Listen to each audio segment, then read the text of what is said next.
adquirindo mais idade em questão de ministério, em relação às nossas vidas, o nosso círculo, nosso network vai se fechando. Nossas amizades começam a ser só crente, nossa rotina começa a ser só dentro da igreja. Nossa profissão, às vezes a gente vai alcançando lugares mais isolados e a nossa potência no mundo em relação a atingir vidas vai diminuindo.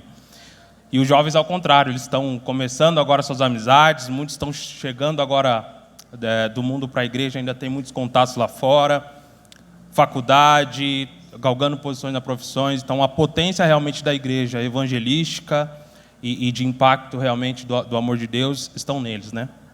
Então, estamos falando de caminho, estamos falando de destino. Eles têm um destino e nós temos essa responsabilidade. Nós, essa geração... mas não vou saber dizer essa questão de geração. Você esquece que eu não sou nessa. Não sei se a gente pode falar que nós somos uma geração passada, né? Nós pertencemos a essa geração, mas vamos dizer que nós estamos num outro nível de maturidade de fé, vamos dizer assim. Então, eu acho que agora é hora de nós darmos essa continuidade, como o Mike falou. Isso é importante. Estamos passando agora o bastão e dando destino para eles. O que a gente pode trazer para a mesa hoje é o que nós estamos fazendo e o que nós precisamos fazer para que eles atinjam esse propósito da vida deles, esse destino. Isso aí. Pastorzão. Boa noite, galera. Tudo bem? Eu sou o ancião aqui da turma, né? Estava olhando aqui, né? É o mais experiente, né, na verdade? Sou ancião. E quando foi passado esse tema, surgiram várias coisas assim na minha cabeça. Um pouco o Michael já falou. Por que precisa de uma nova geração? Se perdeu a geração anterior? Mas, infelizmente, isso é uma verdade que, culturalmente falando, tem acontecido. Inclusive, biblicamente falando, né? Deus, ele trabalhava com o povo, mesmo com o povo rebelde. Mesmo nos momentos de Deus tratar com o povo, sempre havia algo que ele chamava de o remanescente. Alguém que permanecia fiel aos ensinos, às orientações que Deus tinha passado.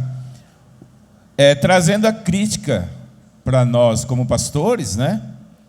Eu creio que nós precisamos muito da ajuda do Espírito Santo para nós passarmos para a nova geração, que na verdade seria a continuidade da nossa geração, as verdades que vão mantê-los no caminho. Não há um novo caminho, não há uma nova verdade, não há uma nova Bíblia, há um caminho a ser seguido que é o mesmo caminho. Quando o profeta quis trazer a questão de seguir a Deus, Deus usou o profeta para dizer, há um caminho antigo.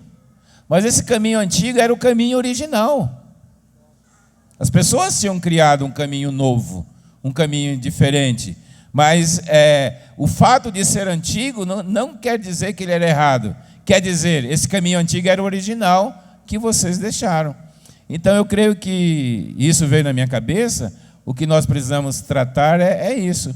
Como nós podemos levar essa geração atual a não trocar o caminho verdadeiro pelas N sugestões que nós temos aí. Basta vermos o mundo digital, né? É muito tentador. São muitas informações. Como alguém... Não, a pastora, né, que pregou. E é verdade, gente. Você começa uma série, outro dia eu comecei lá uma série lá que alguém indicou, quando eu fui ver, já tinha assistido 4 capítulos. Aí você vai orar, 20 minutos orando. Verdade. E daqui a pouco começa a abrir. Gente, é coisa doida. E eu estou falando de mim, né, que é um velhinho, né? Então imagina essa galera nova aí, quando pega um negócio que... gente, é uma temporada inteira, 10 horas, madruga, né? A gente até fala, né? Passa dias. Fim de semana, então, feriado, a galera não vê a hora, né, de emendar 2, 3 dias, porque a tentação é muito grande. Então, o que nós perdemos? Que servir a Deus, que estar junto com o povo de Deus, de ser cristão. Onde perdeu o gosto? Onde perdeu o sabor? Talvez seja isso que a gente tenha que trazer de volta como igreja. Tá bom? Uau! Isso aí. Nós vamos ter 3 temas aqui. Primeiro tema, nós vamos falar sobre o caminho da nova geração no mercado de trabalho, certo? Então, como que nós temos visto isso, sabe? Porque assim, tudo que a gente falou aqui tem sentido. Eu creio que a ideia, essa é a nossa função mesmo, de fazer eles continuar, né? Nós temos visto que o mercado de trabalho tem dado uma transformada, isso aí é fato. Isso aí faz algum tempo já. Pós-pandemia piorou, né? Agora, com certeza, ainda não tá medido isso, né? A geração, nós temos muito falado da geração Z, que é até 2010, que nasceu até 2010. Agora eles estão criando um novo nome, já tem um nome talvez que seja geração Alfa, mas ainda não está concluído. Porém, agora com essa pós-pandemia, que transformou tudo, talvez a gente não percebeu tão bruscamente porque nós estamos vivendo ela. Mas é fato que transformou tudo, transformou a comunicação, transformou o trabalho. Hoje a empresa não trabalha mais nas empresas, os caras trabalham em casa, cara. Empresas grandes não tem mais escritório, tem escritório, mas as pessoas estão fazendo home office e assim por diante. Isso traz um impacto na economia e na geração. E as pessoas começam a sonhar com isso, né? Como que nós temos visto, como que nós podemos dizer, poxa, vamos se perder, o que vai acontecer?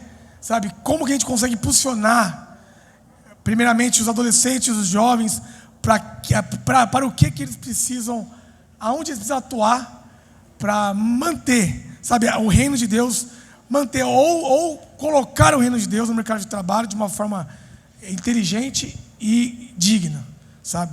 Quem quer começar aí? Pode começar, mestre. Eu posso começar. Ainda hoje, ou foi ontem, eu ouvi uma reportagem, alguém falando assim, do trabalho com a inteligência artificial. E que havia uma preocupação no mercado de trabalho sobre o uso da inteligência artificial. Aí alguém disse assim, a preocupação não é usar ou não a inteligência artificial, mas como alguém no mercado já está usando ela melhor do que eu, que também estou usando. Então, olha a preocupação. Então, a discussão é muito adiante. Voltando à questão das gerações, geração Y, geração Z. Eles são 50% do mundo. Então, principalmente a geração Z, é uma galera nova, 2010 para cá, nós estamos falando de gente com menos de 30 anos. E essa turma, eles já estão no mercado de trabalho, inclusive assumindo posições de liderança, posições chave dentro de grandes empresas, e as empresas estão dando esse start para eles. Então, o que nós, como cristãos, como jovens, que de repente, nós estamos aqui em Extrema, a gente passa e a gente vê o que se tornou Extrema, né, com tantas empresas. Mas o que a gente pode falar, o que eu poderia falar para vocês é o seguinte: excelência. Você tem um aspecto que você pode ter um upgrade, você pode ter um up maior do que outros. Você é um servo de Deus, você crê. Então você pode ter algo que outros não têm, que é essa parte de espiritualidade. Você é alguém que ora, busca Deus, e Deus vai abrir uma porta. Mas e daí? Você precisa ter excelência. Então você tem que ser alguém que estuda, você tem que ser alguém que domina a área que você vai trabalhar. Você precisa saber que lá fora tem pessoas que estão batalhando, né? Então não basta somente, eu tenho minha fé, eu vou orar, Deus vai abrir uma porta, né, usando essa linguagem nossa, e está tudo bem. Não, você vai competir no mercado, que você também precisa ter excelência, você precisa buscar informação, focar as informações que você precisa, porque um dos grandes problemas inclusive na área teológica e bíblica, eu estou meio que cortando alguns, porque você recebe 20 e-mails, olha aí, né? Isso fala da geração anterior, né? Você recebe lá 20, sei lá o quê, falando de cursos, de seminários, gratuitos, né? Agora é uma bênção, né? Tudo gratuito, né? É uma pegadinha, né? E você recebe tantas informações, e se você não focar, você se perde. daqui a pouco você não sabe mais. Eu posso dar o meu testemunho, né? Outro dia eu falei assim, eu preciso dar uma olhada em tal assunto. Abri lá, tinha uma propaganda, falei, isso aqui é interessante. Daqui a pouco eu parei e falei assim, mas por que eu peguei o telefone mesmo? Porque você é envolvido com outras informações e aquilo que deveria ser o foco seu, você perdeu. Então, jovens, adolescentes, foco, né? Foco. Se você já decidiu, essa vai ser a área de atuação minha, coloca foco, vai lá, busca, estuda. Hoje nós temos as mídias sociais, elas não são para criticar. Nós é que muitas vezes usamos ela de forma errada. Então, usa de forma certa, ela vai ser bênção, vai te ajudar, vai te orientar, vai te direcionar, vai abrir portas, né? Nós temos aí, né, mídias que exatamente trabalham com essa questão dos teus relacionamentos pessoais, para você, né? A gente sabe, pelo menos no meu tempo, que era assim, a grande parte das pessoas entrava numa empresa porque alguém indicou. Mas você tem hoje aplicativos que faz isso, com o seu grupo de conhecidos, que vai te indicar por tua qualidade. Então é importante você sair na frente. No caso que eu falei, você tem a espiritualidade, mas é importante que você tenha qualidade, que você tenha excelência, para você se sobressair também nesse mercado que está aí, que é um mercado que busca essa excelência, essa qualidade no trabalho. Exatamente, e puxando o gancho do pastor, a igreja tem um papel importante na formação das pessoas. Eu vejo, por onde eu passei em empresas, depois que eu me converti, aquilo que a gente aprende aqui, né? Não só da espiritualidade, da unção, daquilo que Deus ele nos proporciona como espiritual, mas a excelência que nós trabalhamos dentro da igreja. Que a igreja, pelo menos eu aprendi a excelência na igreja. E isso me deu oportunidades lá fora, que eu recusei até algumas oportunidades, porque abriu portas. E quando eu tinha um diferencial na frente das pessoas no mercado de trabalho, por causa da excelência que eu aprendi na igreja. Então, às vezes, uma coisa que eu falo muito para as pessoas, às vezes, falo, se envolva. Aprenda a comunicar, aprenda a falar. Né? Às vezes, a gente aprende a falar na célula, aprende a falar no abrindo um culto. Aí você chega na empresa ali, o gerente não fala tão bem quanto você, e você está ali com um peão ali, e acontece esse tipo de coisa. É fantástico, gente. Pastorzão. Você levantou a bola, era justamente isso que eu ia iniciar. Acho que toda a experiência formativa da igreja tem contribuído, pelo menos aqui no contexto local, testemunhos aqui, meu e agora do senhor, que a igreja tem contribuído para isso, para impulsionar os jovens a alcançarem lugares de sucesso no mercado de trabalho. Então, vou dar o exemplo dessa conferência mesmo. Toda a equipe de jovens que está envolvida, então, assim, nós temos aqui gestão financeira, nós temos liderança, resoluções de problemas, dentro da igreja mesmo, quem lidera uma célula tem ali gestão de pessoas e tudo. Então, toda essa experiência formativa que a igreja insere em nós, se nós utilizarmos, é certeza que nós vamos se destacar no mercado. E eu tenho visto isso, né? Compartilhei de um testemunho agora, aqui, nessa semana aqui com um jovem do Thirst mesmo. Eu vivenciei isso. Então, legal. Eu acho que nós vamos chegar lá. Eu acho que os jovens eles têm essa capacidade, eles têm essa força, essa inteligência, ferramentas, informações hoje para chegar lá. O que me preocupa um pouco é o que você vai fazer quando você chegar lá. Quando você alcançar essa posição de liderança, quando você alcançar essa posição de destaque, de influência, o que você vai fazer com essa oportunidade que Deus vai te dar? Então, talvez vou falar o óbvio aqui nas minhas oportunidades, que é o que o pastor disse aqui, o caminho já está feito. É o feijão com arroz, né? É o que a pastora Vânia ministrou aqui, né? É o que talvez a conferência vai promover. Uma imersão em Deus, eu acho que é uma imersão em Deus, um relacionamento puro com Ele, com a palavra dEle, para que quando nós chegarmos nesse lugar, nós possamos cumprir o nosso propósito. Porque nessa relação do mercado de trabalho é uma das coisas talvez que eu menos acho que a igreja precisa se preocupar em relação em atividade. Vamos criar eventos disso e tal. Eu acho que a igreja tem se mostrado isso. Tem brotado profissionais, empresas dentro da igreja. Glória a Deus por isso. Agora, que a gente precisa pensar como igreja, como pastores, como a gente vai realmente garantir que esse jovem, quando ele estiver diante do mercado, e dependendo da profissão, como ele não vai se corromper, diante de uma oportunidade de corrupção, diante de uma oportunidade de uma queda moral. Essa talvez precisa ser a nossa maior preocupação. Chegar lá você vai chegar, mas o que você vai fazer quando você chegar lá? Bora. Tira para o ímpar aí.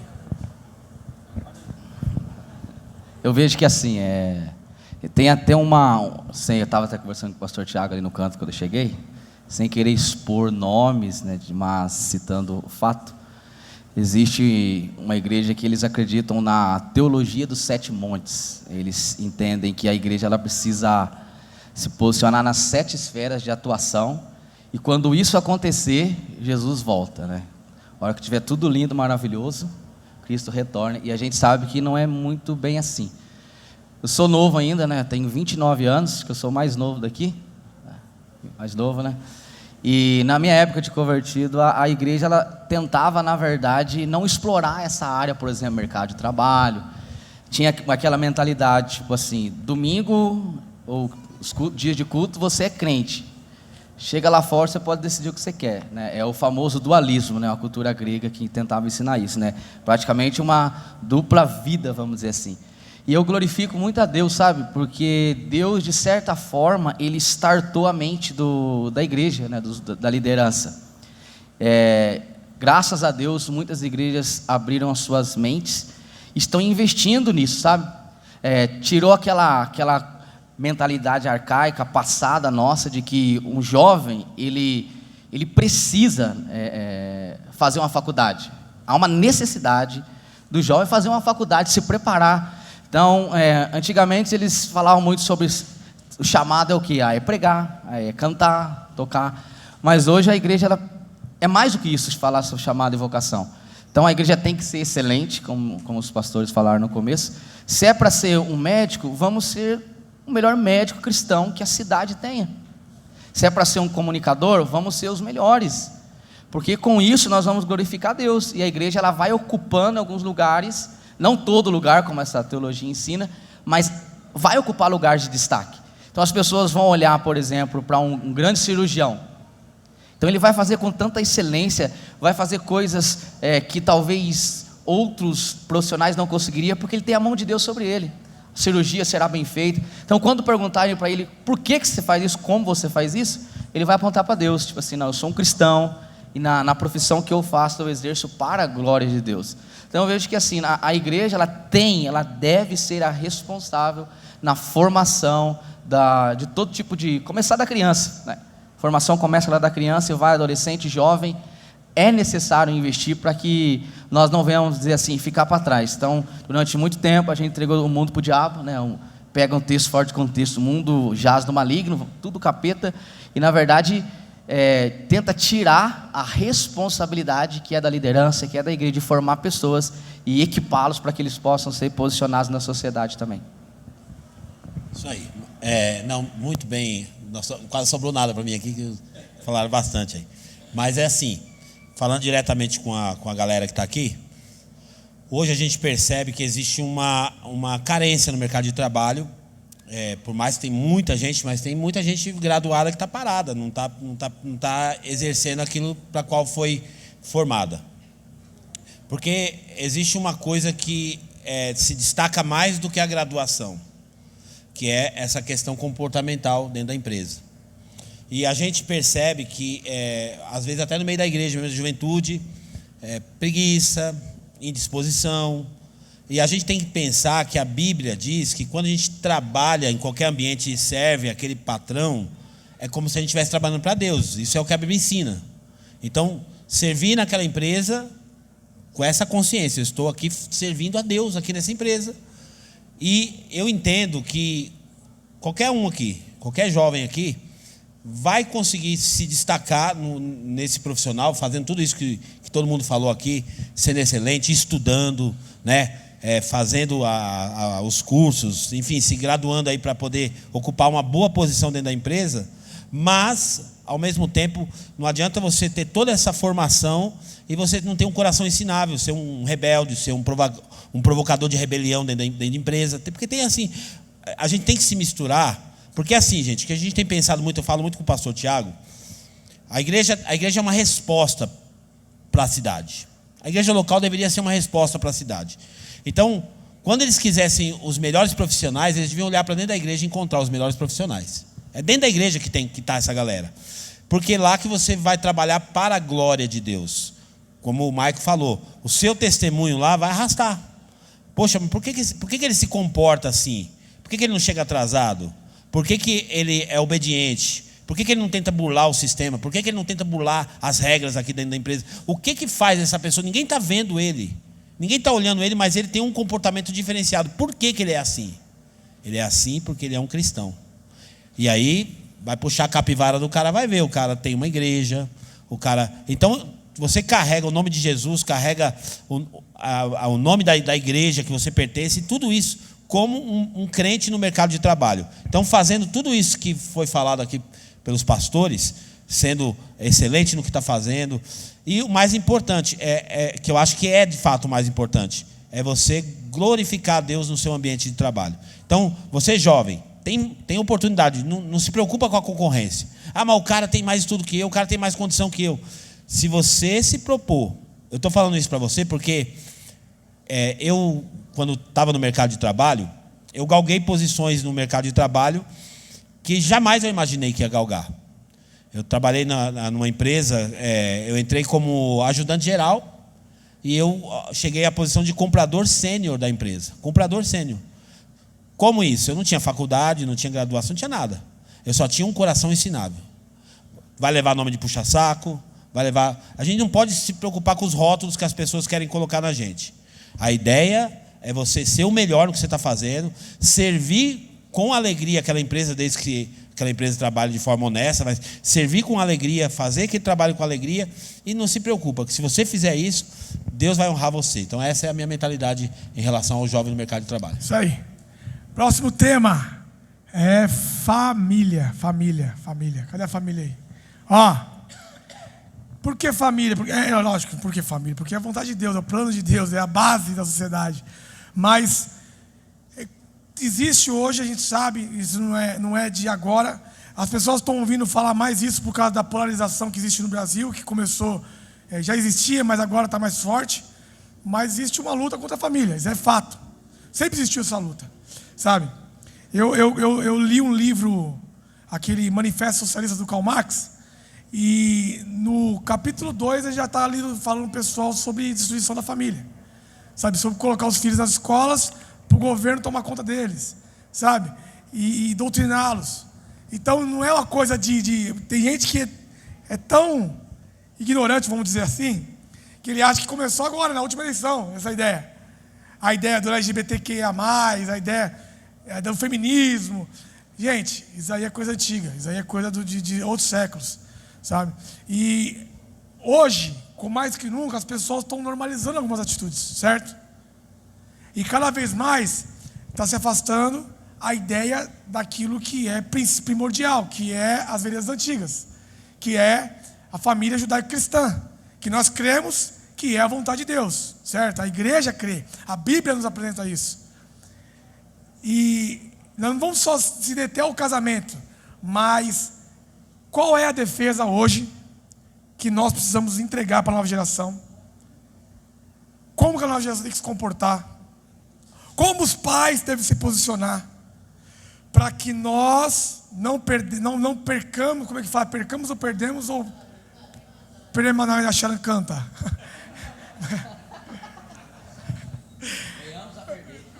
Pode ser. Para nós não venhamos a perder, não venhamos a perder a geração. Porque teve um dia que quando eu estava na igreja de vocês e o pastor falou sobre daqui 30 anos, a família com formato judaico-cristão, tem 30% da sociedade. O senhor falou isso aí. 30%, desculpa. Eu até repliquei isso aí depois, numa vez que eu ministrei. E isso é assustador, gente. Não parece... Talvez, a gente ouvindo agora, parece que é longe. Mas, há pouco tempo, isso pode acontecer. E pode mesmo, porque a luta é essa, sabe? Então, como que nós podemos atuar aí? Quem quer começar aí? 1, 2, 3 e... Primeiro. Vai, pastor Guto. Aproveita, cara. É difícil começar, né? Você vai se inspirando na voz dos homens. Começa do começo. Bom, eu acho que assim, é interessante como os valores estão sendo invertidos, né? Então, nas gerações passadas, ser contra a cultura, ser radical, era ser realmente um rebelde e ter uma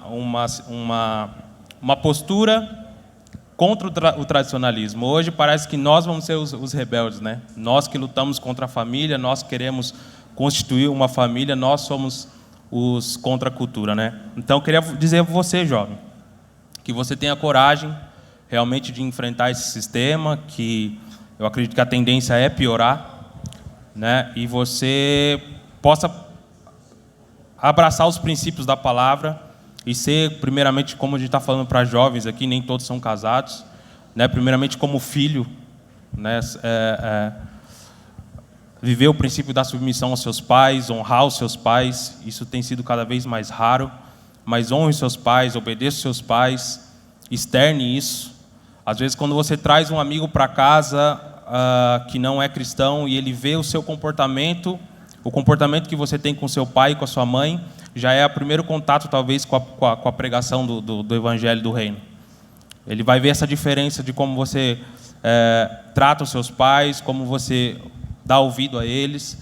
E então, abraça esses princípios. Você casado também, né? Com todo esse progressismo, e está cada vez mais difícil realmente. Eu estou vendo o dia que vai ser proibido mesmo pregar Efésios lá, onde a mulher tem que ser submissa, né? Mas abrace esses princípios, lute, tenha coragem realmente de promover a família, de proteger a família para a glória de Deus. E aí? Quem é o próximo aí? Essa conta dá. Não, na verdade, eu vejo que assim, que é algo de extrema importância nós, como igreja, né? Porque a igreja ela é considerada a família de Deus, né? Nós estamos inseridos aí na família do Senhor. E a gente sabe disso, acho que ninguém é bobo o suficiente para achar que tudo que está acontecendo no Brasil e no mundo. Os Estados Unidos, por exemplo, já foi uma nação totalmente cristã e hoje está perdendo isso. A Europa, por exemplo, é considerado um país, vamos dizer assim, que pós-cristão.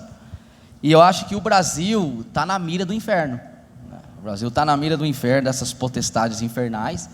E eu vejo que assim, irmão, eu vi uma frase de um pastor Anderson Silva, eu não ia falar o nome dele, mas já falei. Ele diz assim que antigamente o diabo, ele incorporava corpos, manifestava, fazia arruaça na igreja.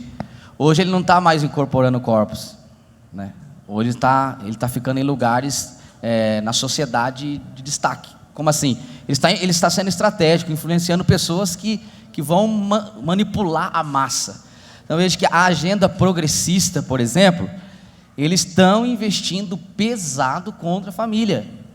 Muitos cristãos estão sendo ludibriados, estão passando essa agenda, estão passando o mel na boca de muitos cristãos que já foram pegos por isso, teologia liberal e tudo mais. E infelizmente muitas igrejas têm se calado. Eu não estou falando sobre política, gente. Eu estou falando sobre a igreja levantar a bandeira do reino, o que a Bíblia diz sobre família. Então, se a igreja ela se posicionar levantando a bandeira da família, o que é família para Deus? Família hoje, né? Marido, mulher, os filhos.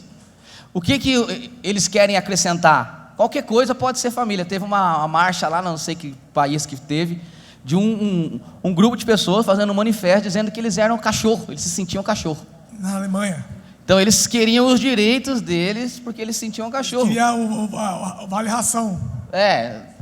Então assim, a gente tá para lá de bizarro, vamos dizer assim. Só que aonde que a igreja ela vai se posicionar nisso? Como que a igreja, como representante legal do reino de Deus na terra, vai se posicionar? Irmãos, olha o que esse texto diz, Romanos 1:24, fala assim, ó: falando sobre homens que negaram a Deus, pessoas que não glorificaram a Deus como ele deveria. Ele fala assim, verso 24: por isso Deus os entregou à sua impureza sexual, segundo os desejos pecaminosos do seu coração, para a degradação do seu corpo entre si. Trocaram a verdade de Deus pela mentira e adoraram e serviram a coisas e seres criados em lugar do Criador, que é bendito para sempre. Amém. Verso 26: por causa disso Deus os entregou às suas paixões vergonhosas. Então nós estamos vivendo em um tempo semelhante ao tempo de Noé, gente. Talvez potencializado, porque quando o povo, eles expulsam Deus, não querem os princípios estabelecidos por Deus, Deus tira o freio do ser humano. Deus fala: tudo bem, você quer? Então vai, faça o que você quiser. E assim, a pior coisa que para nós seres humanos pode acontecer é Deus deixar a gente fazer a nossa vontade. Então eu creio assim, vai ter muita perseguição contra a família tradicional, vamos ter que apertar o cinto. Se a Hernandes Alós fala assim, a igreja hoje ela não é perseguida porque ela não é fiel. Então se a igreja realmente for fiel às escrituras, levantar o que Deus pensa sobre família, pode amarrar o cinto, irmão, porque o negócio vai ficar estreito. E se nós somos fiéis, Deus já tem preparado 7.000 homens e mulheres que não se dobraram a Baal. A igreja não está abandonada. Já levantou Karl Marx, caiu. Levantou fulano, caiu. Vai levantar muita gente, mas a igreja, que é o baluarte da verdade, nós somos representantes do Senhor, e Deus está conosco, e nós somos maioria. Pode tentar, mas nada vai paralisar a igreja, e as famílias serão guardadas pelo poder do Senhor, em nome de Jesus.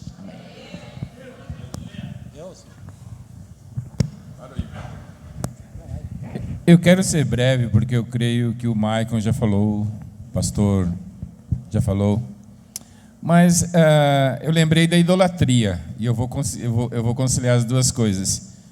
Quando você coloca, ou quando você tira Deus da sua vida, você pode colocar qualquer coisa como Deus.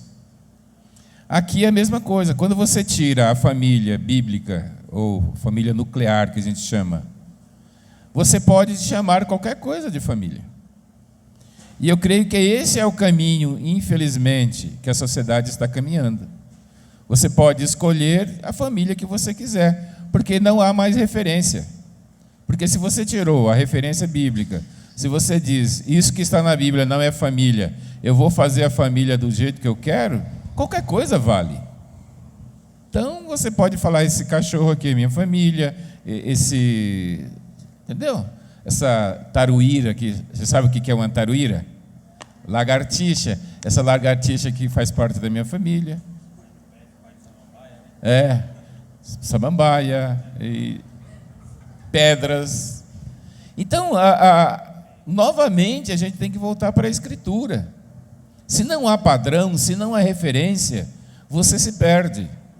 Se você não tem onde você sustentar aquilo que você afirma, né? Porque a nossa fé ela é racional. A nossa fé não é um salto no escuro, onde você fala, a família é assim, e alguém explica para você, mas de onde você tirou isso? Você fala, não sei, mas eu sei que é assim. Não, como que eu não sei? Está lá nas Escrituras.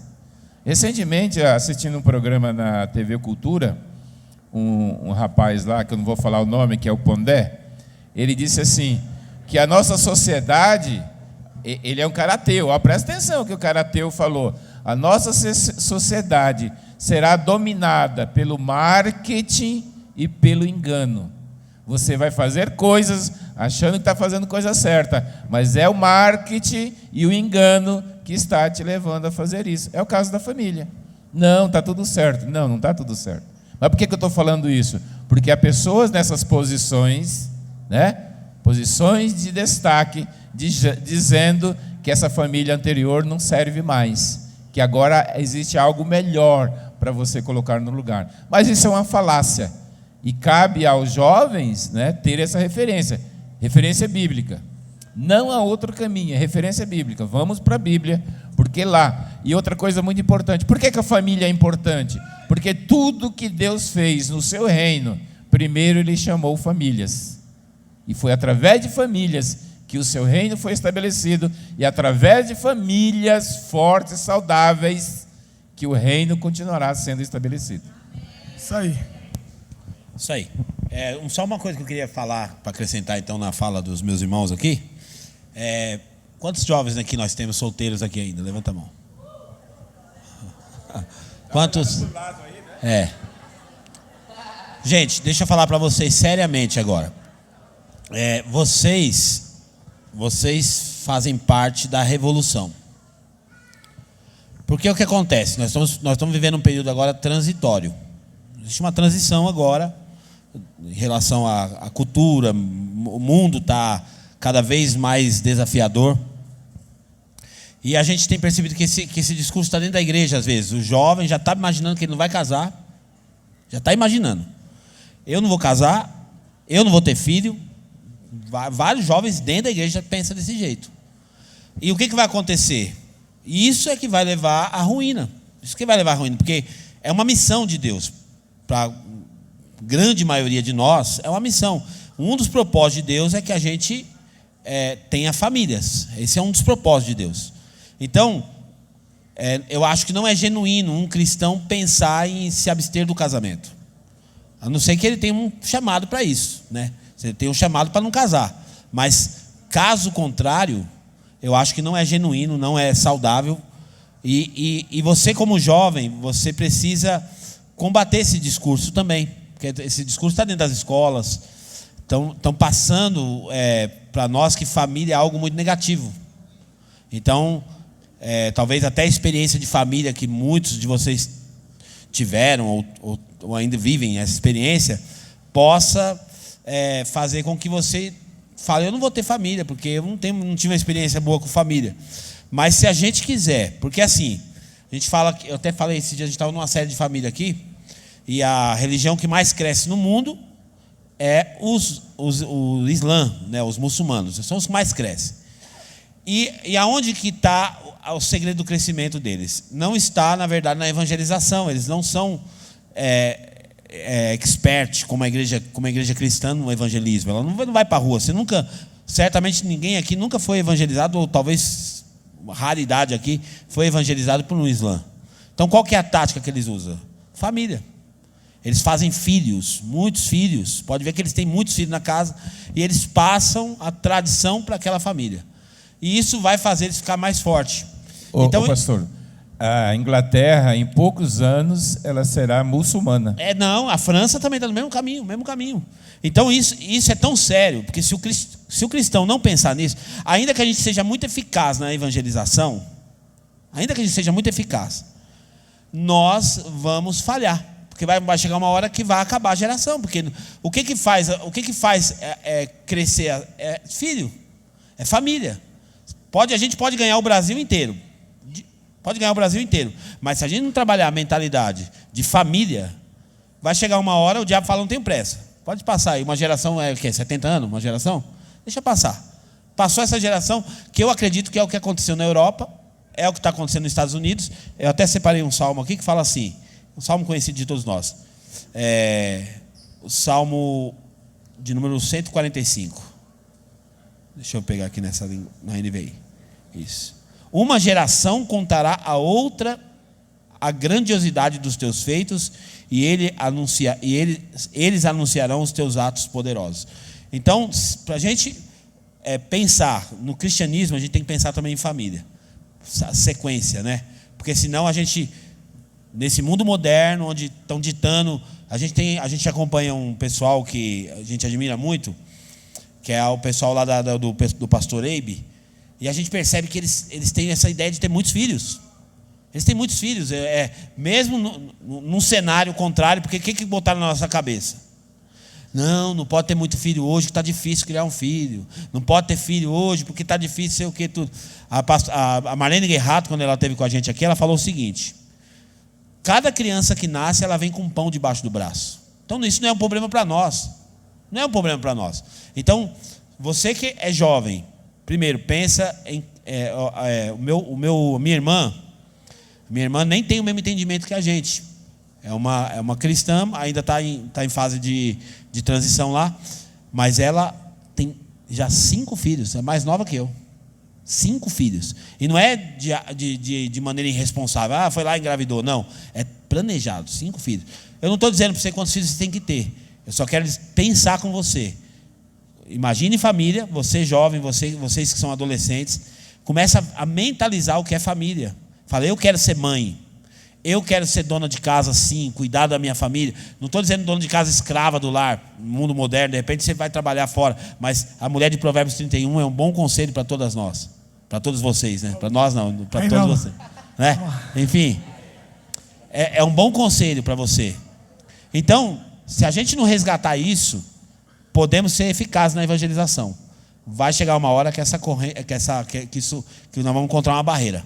Então, o grande caminho para a gente poder também impactar o mundo com o poder do Evangelho é ter famílias, ter filhos até que ele venha.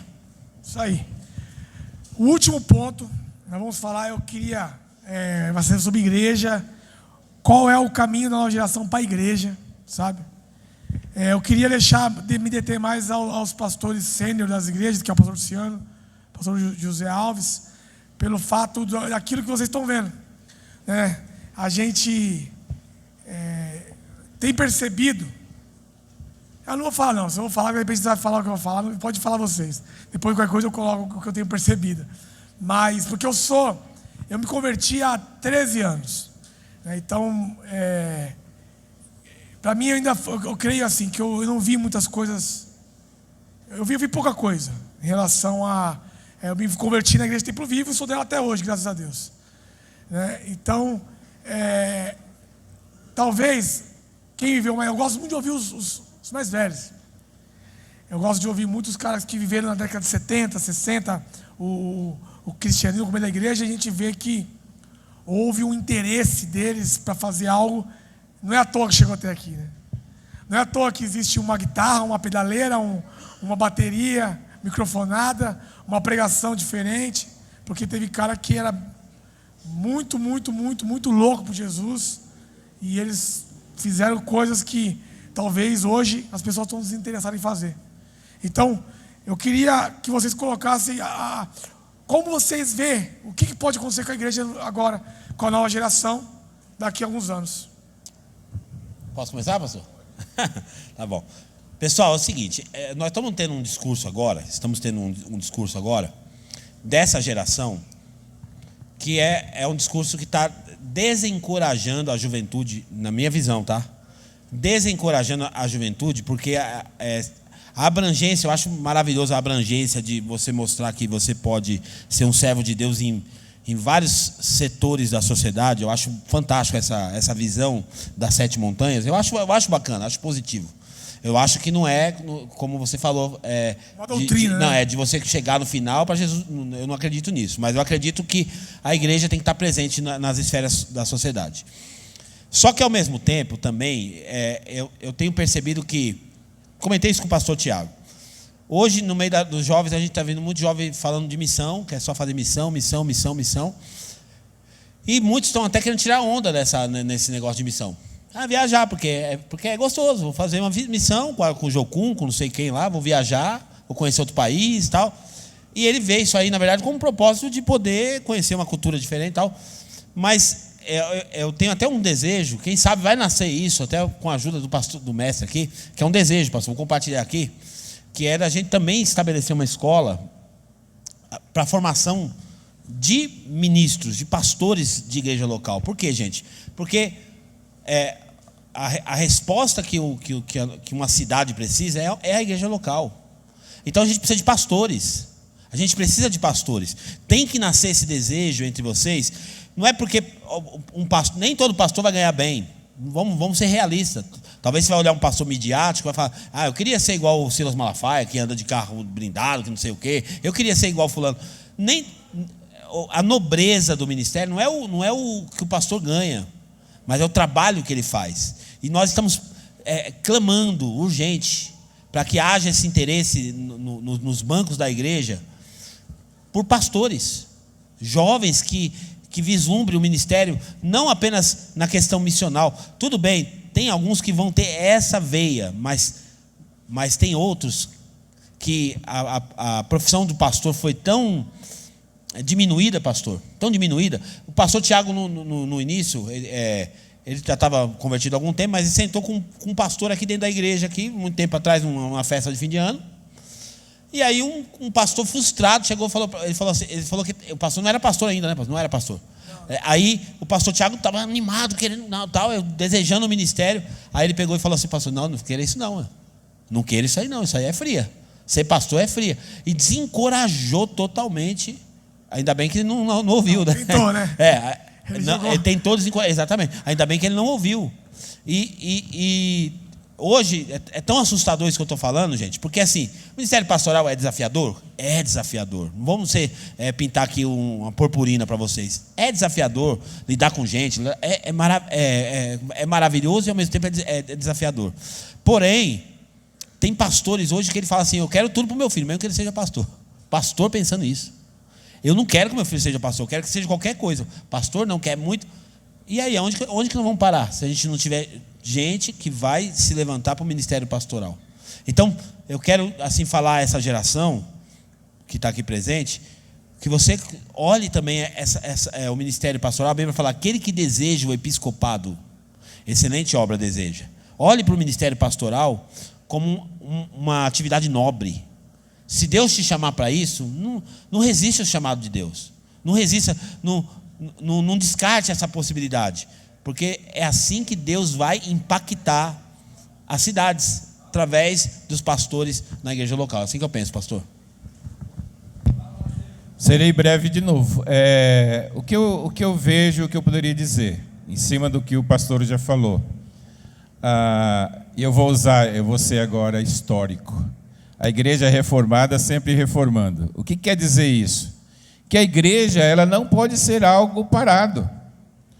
A palavra de Deus, quando vai fazer uma referência à Bíblia, a referência é a chuva que cai na planta, que corre, que gera vida. A igreja tem que ser algo que gera vida. Então, como que eu vejo essa nova geração dentro da igreja? Gerando vida. Contextualizando como? Não contextualizando a verdade bíblica, mas ideias novas, maneiras novas de fazer as coisas. Ele deu exemplo aqui. Gente, na minha época, quem revolucionou a música foi Rebanhão. Houve Rebanhão hoje? Você fala assim: meu, isso aqui era rock na época. Era rock do diabo, que não podia tocar na igreja. Hoje a gente toca aqui, né? Tem uns que balançam o cabelo e pula, né? É uma bênção. Mas na minha época não podia, mas alguém foi lá e falou: gente, olha, pensa de novo. Só que a grande maioria, nós ainda continuamos nos nossos guetos, fechadinhos, vivendo as nossas verdades denominacionais, e muitas vezes não queremos abrir para algo que não é pecado, que é diferente. Presta atenção, é diferente, mas não é pecado, não é heresia, não está enrolou agora. Comprometendo a verdade bíblica, mas é diferente. Então, eu creio que o jovem precisa estar aberto para isso, dentro dessa verdade que o pastor falou. Nós precisamos de ministros. Deus forma ministro. Ministério é dom, é serviço. E não tem como você ter uma igreja onde não há ministro, onde não há homens chamados, cheios do Espírito, capacitados para fazer a obra. Isso sai de onde? De onde saem esses ministros? Dentro dessa nova geração que queima, como a pastora falou, mas que queima no domingo, na segunda, na terça, na quarta e na quinta, cheios do Espírito, que tem um chamado. Eu estou lendo Jeremias, e logo no capítulo 1, Jeremias fala assim: Senhor, eu sou muito jovem. Deus fala: negativo, você não é jovem coisa nenhuma, eu já te chamei, já te coloquei como para as nações. Então é isso que Deus está fazendo com essa nova geração. O que eu creio também, pastor, é que há um descrédito dos jovens. Olha, e isso não é teologia do coach, não, mas valorize quem você é. Olhe o valor que Deus te dá dentro dessa verdade de que somos uma nova geração, vocês, né? E que Deus quer usar você, Deus vai te levantar, Deus vai te colocar em posições que Ele quer te usar, e talvez Ele não usaria mais a mim, José Alves, e nem o pastor Luciano. Mas você jovem está lá em um determinado local e Deus vai usar a tua vida lá. Então, fique atento a isso, fique atento a isso. E nós, os pastores, devemos ficar atentos para não dar a poda. Porque eu conheço pessoas que foram podadas e nunca mais eles conseguiram se levantar. Porque há uma estrutura fechada de igrejas onde as pessoas realmente não conseguem se mover no novo que Deus quer lhes mostrar. Então vamos ficar atentos a isso. E jovem, se você tem um chamado, se Deus falou no seu coração, olha aqui os seus pastores. Estou falando que o pessoal aqui de Extrema, pessoal de Cambuí, ó o mestre aqui, ó o Maico aqui, vamos chegar. Nós começamos os ministérios lá em Cambuí, porque Deus colocou, por exemplo, no coração de um jovem que ele queria fazer jiu-jitsu lá na igreja. Hoje nós temos uma equipe lá, um dos meninos já foi inclusive campeão sul-americano. E se nós tivéssemos falado não? Como assim? Porque tem gente que falou para mim, chegou e falou assim, mas pastor, eles vão fazer jiu-jitsu dentro do templo da igreja, o templo é santo. Eu falei, não, irmã, nós é que somos santos. Nós somos templo. Nós. Esse espaço aqui é alugado e o dia que a gente sair daqui, isso não vai ficar santo coisa nenhuma. Pode virar até uma oficina mecânica. Vira oficina mecânica, que antes era um depósito de bebida. Então, às vezes, a gente precisa ficar atento a isso para nós mesmos não sermos aqueles que estamos podando a nossa juventude. Mesmo que você não concorde, que você ache diferente, não poda não. Fala, rapaz, não sei não. Vai lá falar com o pastor, pronto. De repente o pastor chega lá e fala, vai meu filho, faz a obra porque é Deus te chamando. Pastor, só um acrescentar, que eu acho que é importante. Eu quero, na verdade, é um encorajamento que eu quero fazer e incentivar. A referência que vocês têm agora, a geração 2010, enfim, a referência que vocês têm agora são esses pastores, eles são maravilhosos, tá? Esses pastores que são mais personalidade, né? Tem os Instagram ali cheio de seguidores, tudo. Só que eu quero desafiar vocês também a conhecer os pastores. Não estou falando lá da história da igreja lá atrás, não. Estou falando assim, se você pegar pastores do Brasil, estuda um pouco da história da igreja no Brasil. Pega década de 70, década de 80 e década de 90. Escute alguns podcasts. Por exemplo, essa semana eu escutei, gente, enche a gente de fé. Eu escutei um podcast do pastor Robson Rodovalho, do fundador da Sara Nossa Terra. Isso inspira a gente. Por quê? Porque é o caminho da nova geração, pastor. E foi dito no começo. O caminho é o mesmo caminho. A gente precisa voltar a fazer as velhas práticas. Eu quero encorajar você, adolescente, você jovem. Marquem reuniões de orações. Marquem, junta 2, 3 de vocês. Levanta um líder aí, algum doido aí que fala, vamos orar junto. Sai da escola, vai procurar um tempo para vocês orar juntos. Vai orar por avivamento, vai orar para Deus usar vocês. Porque Deus quer usar. O mesmo Deus continua querendo operar. E aí eu estava escutando, e eu quero desafiar você, escute esses ministros. Pega lá a história da Igreja Deus é Amor, missionário Davi Miranda. Pega lá a história do missionário Doriel de Oliveira, Igreja Casa da Benção. Pega a história do missionário Manuel de Mello, Igreja Brasil para Cristo.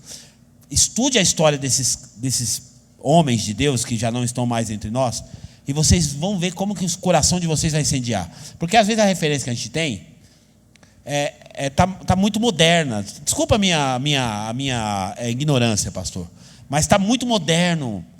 E não que o moderno seja ruim, mas a gente tem que mesclar um pouco. O Anderson Silva fala até uma frase, ele fala assim, para cada...